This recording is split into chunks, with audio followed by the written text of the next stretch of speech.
Hola chicos, ¿cómo están? Buenas tardes, bienvenidos a este canal, a este grupo de Facebook para seguir estudiando los temas de química de 10.º grado. El tema que vamos a tratar hoy es el tema de configuración electrónica, como habíamos quedado en la semana anterior. ¿Okay?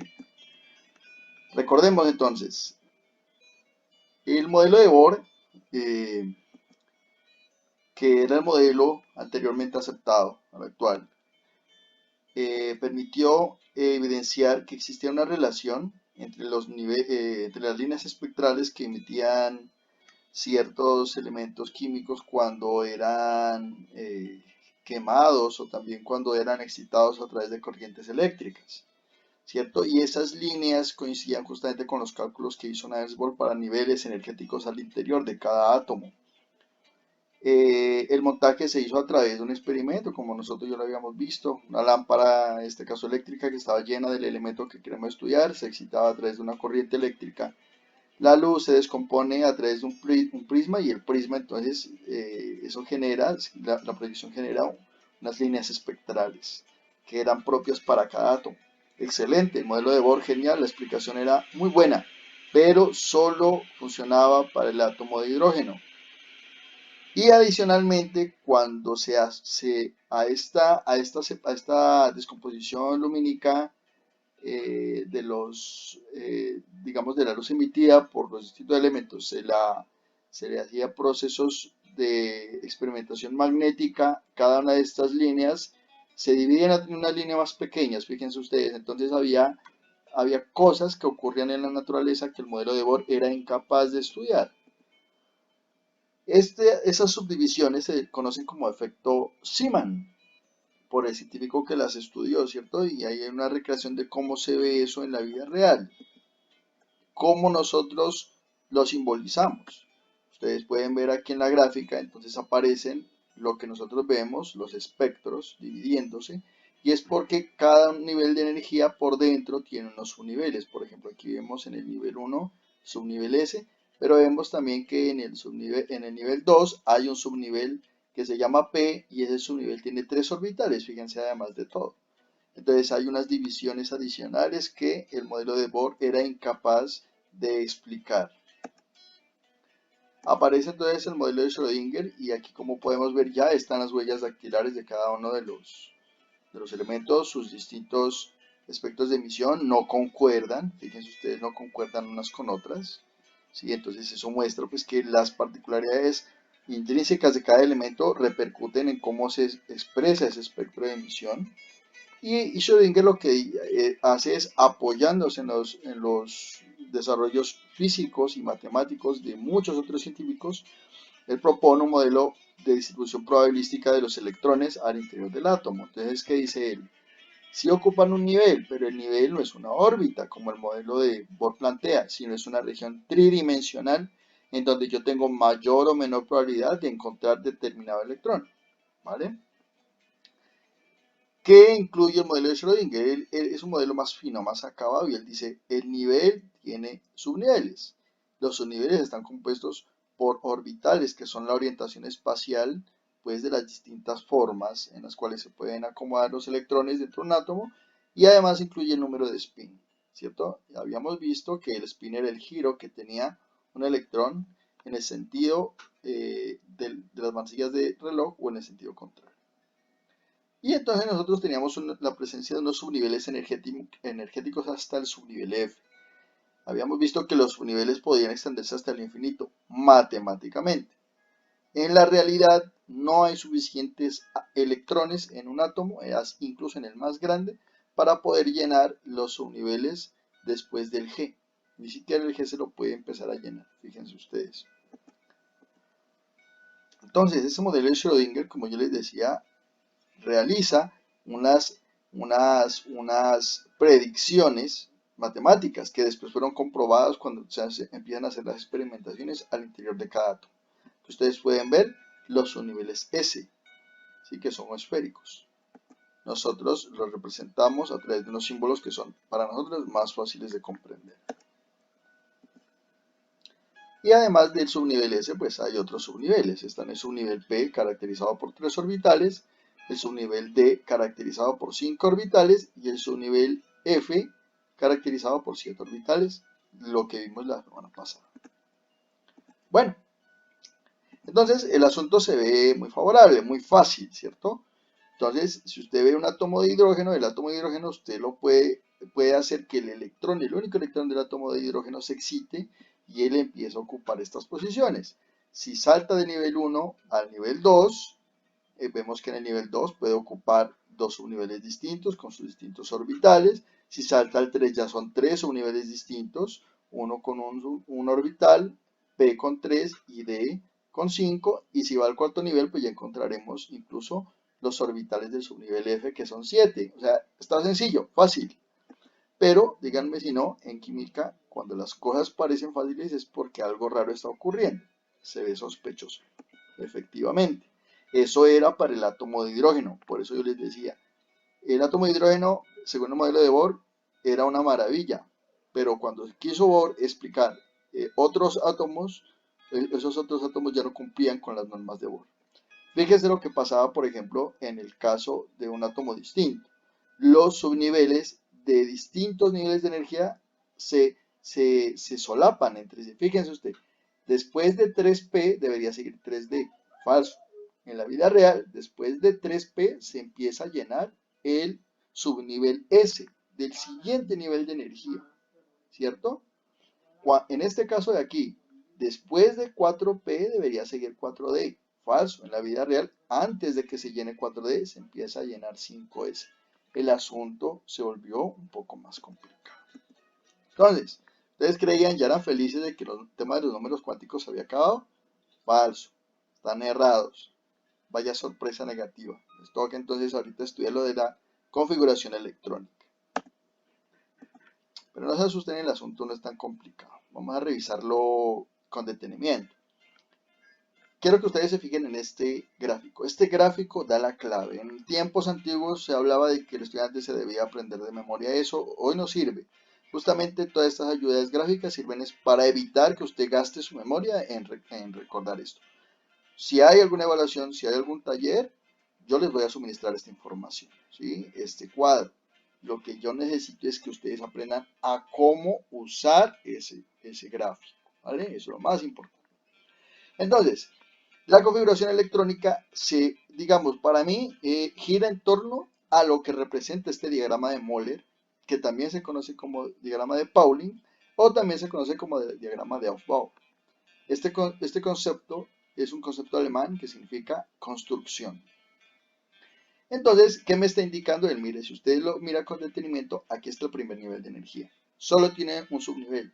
Aquí está el segundo nivel de energía. Tiene dos subniveles, S y P. Aquí está el tercer nivel de energía. Tiene tres subniveles. Y aquí está el cuarto nivel de energía, que tiene 4 y solo hasta el F. No aparecen más subniveles después de F porque ya les había dicho, el átomo más grande no tiene suficientes electrones para llenar más allá de F.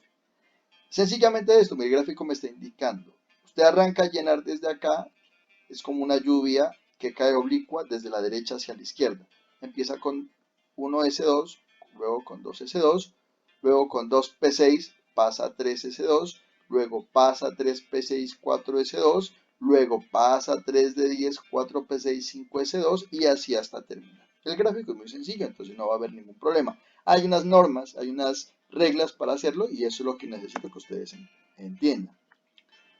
¿Qué representa ese diagrama de Moller? El diagrama de Moller me está representando la regla de Madelung. Esa regla me permite a mí determinar cómo es que se van llenando los orbitales con electrones. Eso tiene una forma de hacerlo, ¿cierto? Entonces, la idea es que se llenen los orbitales que tienen un menor valor de número cuántico principal, o sea, el número de nivel de energía, más el número azimutal, que se identifica por una L. ¿Se acuerda? El número azimutal es igual a n-1. Entonces, la suma de n más n-1, los que tengan ese número más bajito, esos son los orbitales que se llenan de primeros, ¿cierto?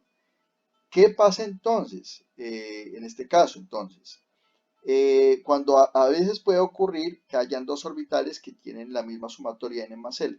¿Cuál se pone primero? El que tenga el menor valor del nivel de energía, ¿vale? Eso que aquí está un poco complejo es esto. Por eso yo les digo, no aprendan ni esto de memoria, ni este aprendanse de memoria también, porque para eso está justamente las ayudas didácticas. Para eso está el internet, para eso está, esto siempre se les pone en los exámenes, etc. Bueno, pero ¿por qué es el problema, ¿no? ¿Por qué pasa eso? Hay unos fenómenos que están ocurriendo al interior del átomo, específicamente en la corteza, que son los que hacen que se dé ese intercalamiento. Ese intercalamiento se debe a 5 causas. Primero, a la penetración.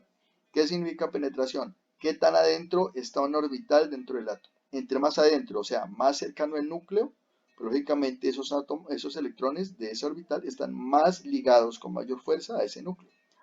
Pero resulta que esos electrones que están más cerca al núcleo están robándose la gran mayoría de la energía con que ese núcleo atrae a los más externos. Entonces, fíjese usted, eso implica que a los electrones de unos orbitales los está atrayendo más que a otros. Entonces, empieza a haber un juego, ¿sí?, de longitudes entre el núcleo y los distintos electrones de la corteza. Entonces, cuando hay unos electrones, es como, por ejemplo, fíjese usted está en una fila y usted quiere ver qué hay allá adelante. Los de adelante a usted no lo dejan ver lo que hay al frente, ¿cierto? El apantallamiento es algo similar. Si usted es un electrón que está por allá en la periferia, ¿cierto? Para usted poder acceder al núcleo le queda muy difícil porque hay unos electrones que están más cerca al núcleo que usted.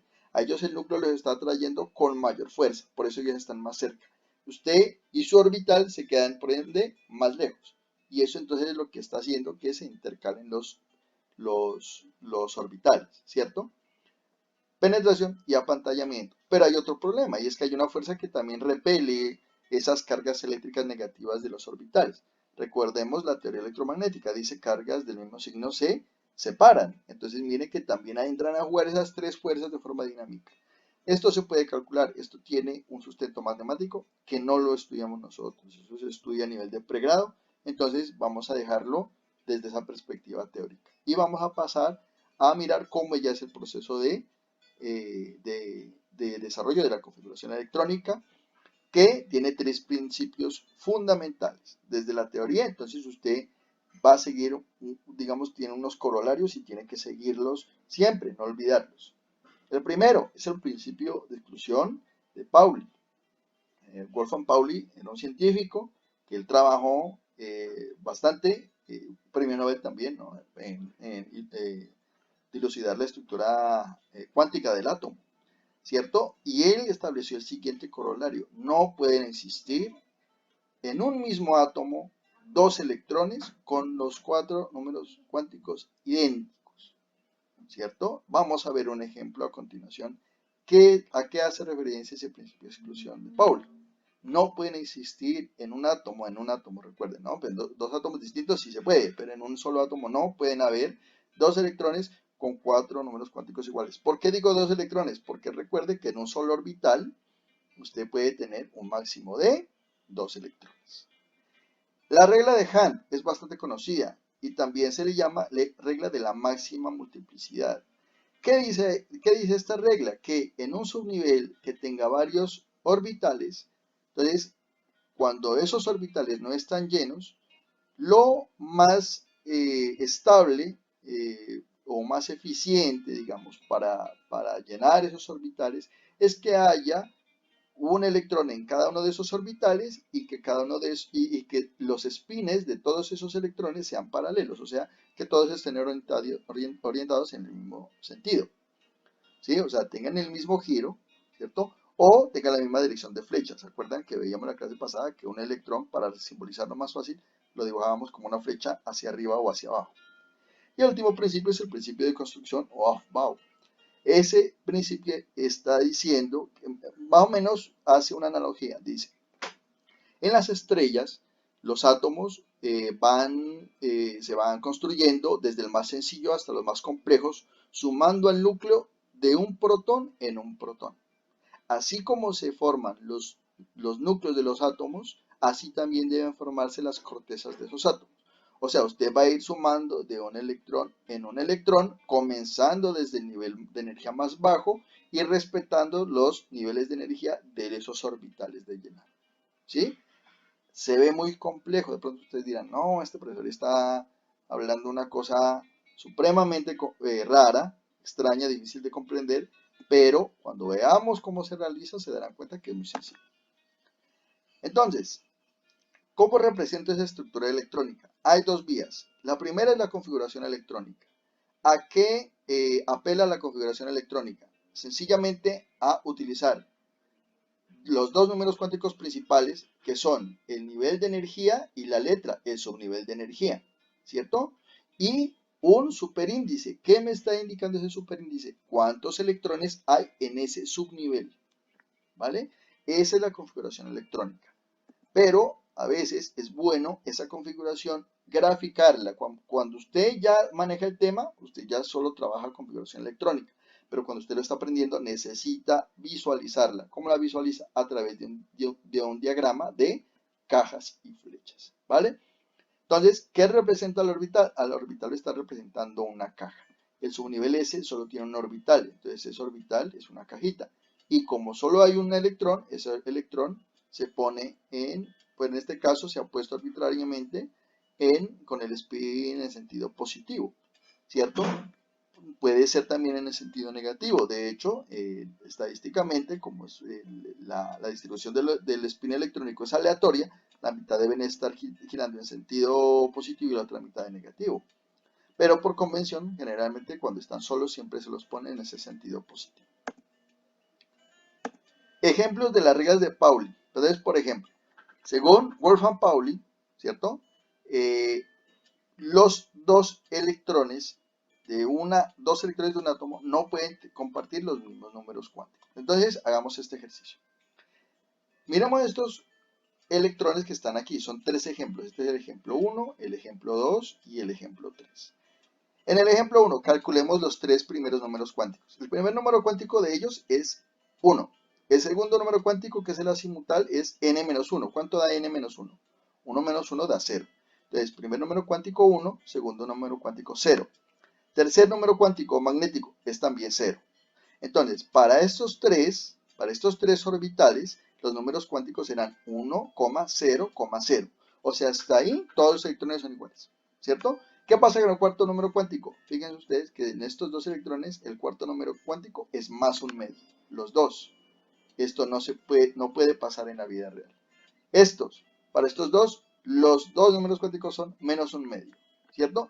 Estas dos situaciones no deben ocurrir. Pueden ocurrir, sí, cuando usted obliga a través de un impacto con un fotón a un electrón a cambiar el sentido de su giro. Lógicamente, él luego, eso es reversible, ¿no? Él no va a mantener eso. Pero eso, o sea, en otras palabras, cuando el electrón está excitado puede pasar. Pero esto no es lo normal, esto no es lo natural. Lo natural es que ellos siempre estén apareados y cuando se aparean lo hacen en sentido antiparalelo. O sea, el uno está con el spin más un medio y el otro con el spin menos un medio. ¿Cómo son los números cuánticos de estos dos electrones? 1, 0, 0 más un medio y 1, 0, 0 menos un medio.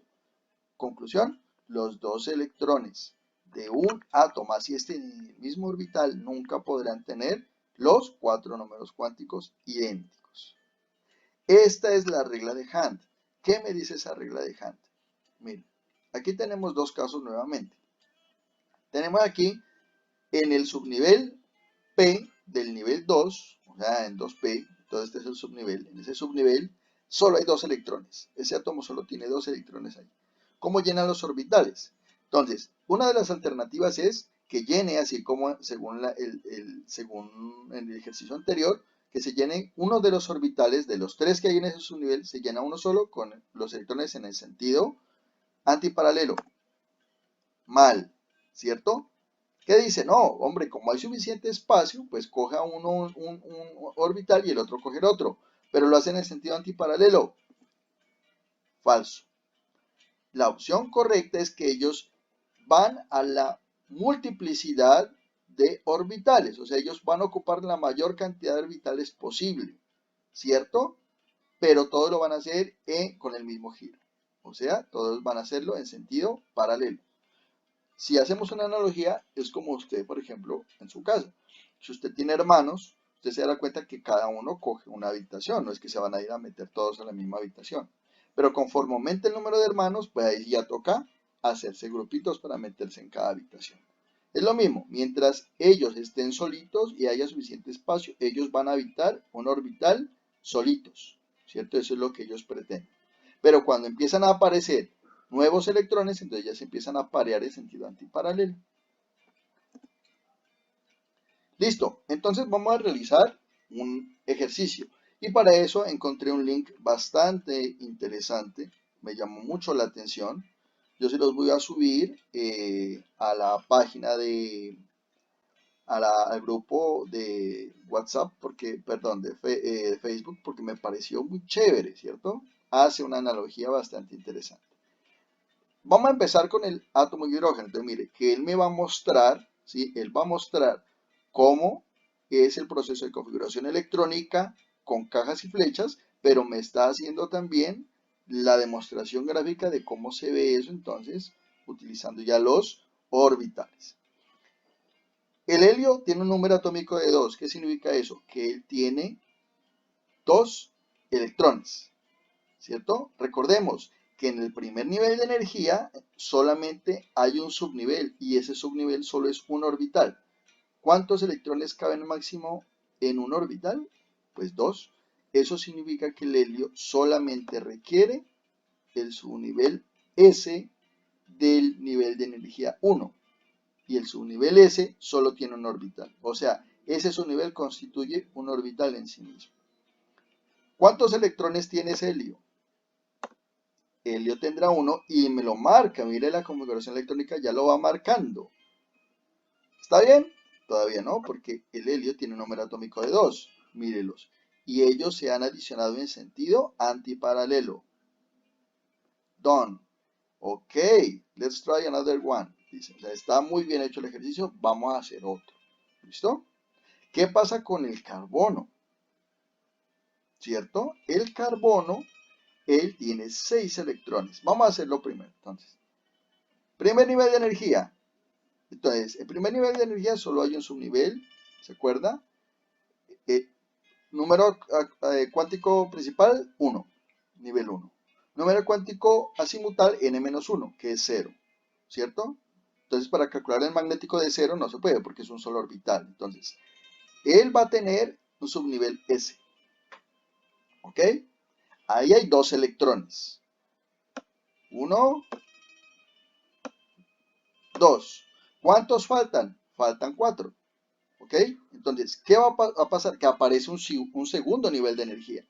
Y el primer subnivel es S. ¿Ok? ¿Cuántos electrones caben en S? En S caben 1 y 2. ¿Listo? Ya recordemos. Para n igual a 2, el número azimutal será igual a n-1, ¿sí? Desde 0 hasta n-1. Entonces, primer número cuántico, el primer número azimutal será para el nivel 2, 0. Y el segundo, n-1, 2 menos 1, 1. ¿Cierto? Y el número magnético de 1, mira, aquí está. El número magnético de 1, para el subnivel 1, serán menos 1, 0 y 1. Menos 1, 0 y 1. Eso está, cuando hablamos de 1, estamos hablando del subnivel P, que tiene 3 orbitales. Fíjese usted. Entonces, en el subnivel P, ¿cuántos electrones hay? Mire, 2, 4. ¿Cuántos faltan? 2 orbitales. Sumamos un orbital X y sumamos un orbital Y. ¿Listo? ¿Qué pasa? Recordemos la regla de Hand. Entonces, hay uno, ok, ¿cierto? Él está desapareado. ¿Qué significa? Que el otro electrón entonces va y también se pega ahí. Mire, mire lo que está dando una alarma. Él está diciendo que no. Recordemos esa regla de Hand. Primero ellos van a ocupar un espacio individual. Ellos no se pueden aparear. ¿Por qué razón? Porque hay espacio. Ese subnivel P tiene 3 orbitales. Hay espacio. Entonces, él se va a ir a PY. ¿Listo? Entonces, mire. ¿Cierto? Primero, regla, el principio de exclusión de Pauli. Los dos electrones de aquí tienen sus idénticos números cuánticos, hasta el tercero. Pero el cuarto número cuántico, el de spin, es distinto. Principio de exclusión, no pueden tener los 4 números cuánticos iguales. Regla de Hand, ¿qué dice la regla de Hand? Que ellos primero tienen que tener una multiplicidad en la distribución en los orbitales, si hay espacio, ¿cierto? Y lo van a hacer en sentido, paralelo, perdón. Entonces, mire, como hay espacio vacío, él va a ocupar el otro orbital y los dos girando en el mismo sentido, ¿vale? Sí, mire, es muy fácil. La idea, muchachos, es que ustedes entonces desarrollen estos ejercicios, ¿sí? Son muy sencillos. Los invito a que hagan estos procesos porque son llamativos. No quiero dañarles el ejercicio. Les voy a subir este link para que ustedes lo puedan trabajar. Como comentario de este video lo voy a subir. ¿Vale? Me parece chévere porque, digamos, vuelve, me parece un poco como real, ata el concepto de configuración electrónica al de orbitales, ¿cierto? Porque esto de aquí es una abstracción, esto no es lo real, digamos que esto es lo real, pero imagínese usted, póngase a dibujar eso, mejor dicho, usted se volvería un 8, ¿vale? Les dejo entonces para que sigan haciendo ese proceso en su casa. ¿Cómo es ese proceso entonces de configuración, configuración electrónica? Es gradual. Entonces, si aquí tenemos un hidrógeno, nosotros podemos ver que tiene un solo electrón. Si vamos al helio, que es el de número atómico 2, ustedes lo podrán ver al lado del elemento, él ya tendrá 2 electrones. Siguiendo el principio de Aufbau, ¿cierto? Se suman de uno en uno. El litio, que tiene 3 electrones, ya empieza a ocupar un nivel de energía superior. Y para el berilio, que es el 4, completa ese orbital, ¿cierto? ¿Qué pasa con el boro? El boro ya empieza a llenar del nivel 2 el subnivel P, ¿cierto? Entonces miremos aquí el principio de la regla de Hahn, cómo se está aplicando. Eso es para el boro. El carbono tiene un electrón más. Mire, lo ubica en el siguiente orbital en el sentido paralelo. ¿Y qué pasa con el nitrógeno? Mire. Entonces, primero, mientras ellos tienen espacio, ellos viven solitos en su orbital. ¿Qué pasa cuando aparece un electrón adicional? Ah, bueno, ya empiezan a aparearse en sentido antiparalelo, ¿vale? Y así le pasará al flúor y así le pasará al neón, ¿vale? Si vamos al siguiente nivel de energía, tenemos al sodio. El sodio que está en el periodo 3, 1, 2, 3, el sodio que está en el periodo 3 ya empieza a llenar su nivel de energía tercero, empezando con el subnivel S. Y así sigue el magnesio, y así seguirá el aluminio, y así seguirá el silicio, y así sucesivamente. ¿Ok? Entonces, para que ustedes, por favor, tengan en consideración esto y lo puedan resolver ustedes en su casa. ¿Vale? Aplicaciones hay muchísimas. Problemas, como siempre los hay en la vida. Los metales, estos elementos de aquí que se llaman elementos de transición, ellos tienen, en algunos casos, tienen excepciones en los cuales no se llenan de acuerdo a ese principio de construcción, o sea, de uno en uno. A veces dejan cosas sin llenar. Miremos el caso del rodio. Después de 4P sigue 5S, ¿cierto? Pero fíjese usted que siguió llenando 4D sin haber empezado a llenar de 5S. Tienen unas consideraciones cuánticas esos átomos, ¿cierto? Pero nosotros no las vamos a ver porque esas son de nivel de pregrado. Por eso yo generalmente les pongo, cuando les ponga ejercicios, les pondré solamente los de aquellos átomos que cumplen con el principio de construcción de Aufbau, ¿cierto? El resto no, porque mire que ya sería uno adivino, ¿cierto? Mire, por ejemplo, en el caso de este, 4D no ha llenado nada de 5S y siguió llenando 4D. Son excepciones esos elementos de los metales de transición que aparecen en este grupo. Prosigamos entonces con nuestra clase. Entonces, de acuerdo a la configuración electrónica que adquieren los átomos, se encontró entonces que hay unos bloques en la tabla periódica. Y los podemos caracterizar de esta manera. Los que están en el grupo 1 y en el grupo 2, esos elementos están llenando o llenaron ya el subnivel es de cualquier nivel de energía de acuerdo al que ellos tengan. Pues desde el periodo 1, el nivel 1, desde el periodo 4, el nivel 4, desde el periodo 7, el nivel 7, y así sucesivamente. Mientras que del grupo 13 al 18, ellos están llenando el subnivel P, se les llama elementos del grupo P. Los metales de transición, ellos se les llama elementos del grupo D porque ellos están llenando o llenaron, ¿sí?, el subnivel D, ¿cierto? Y los del grupo F, que son las tierras raras, se les llama, la serie de los lantánidos y actínidos, a ellos se les llama elementos del grupo F porque están llenando el subnivel F de los niveles de energía 4 y 5 respectivamente. Por último, esta gráfica me gustaría de pronto, ya después la veremos con mayor detenimiento, vamos a ver por qué los